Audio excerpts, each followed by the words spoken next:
Do you suffer from varicose veins, spider veins or leg ulcers? If so, you have come to the right place here in Bad Bertrich at the Capio Mosel-Eifel-Klinik, Germany's oldest and largest vein clinic.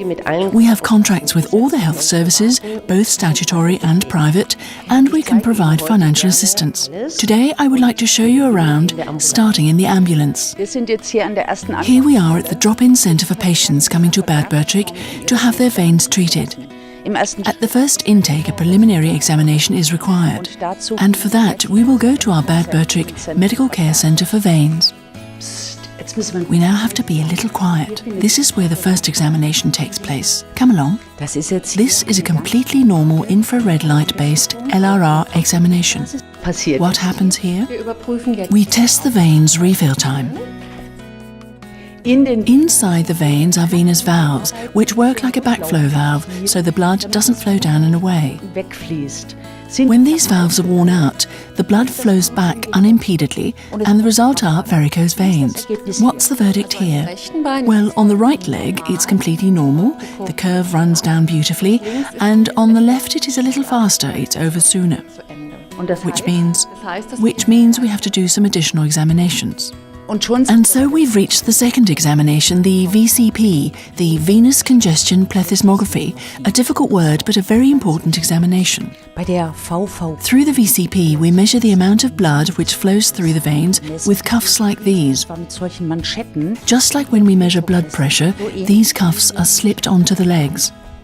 And now we have come to the supreme discipline of vein diagnostic techniques, which is colour duplex sonography, high-tech medicine, very exciting. Mr. Rieker, our phlebologist, is currently examining this patient with ultrasound, so it's completely non-invasive and not in any way dangerous, to see how the blood flows, which is indicated in colour on the screen. So you can see an enlargement of the greater saphenous vein, which is indeed a sign of insufficiency and means the vein should be treated to avoid phlebitis, a vein inflammation, thrombosis or lung embolism.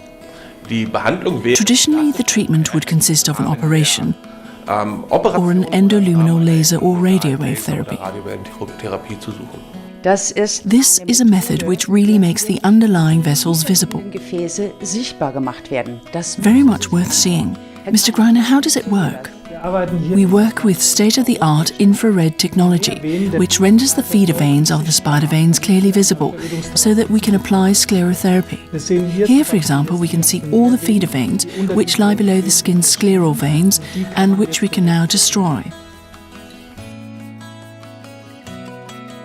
Here we are at the inpatient clinic area, and we move right on to head physician Dr. Frings to ask him which special methods of treatment he offers.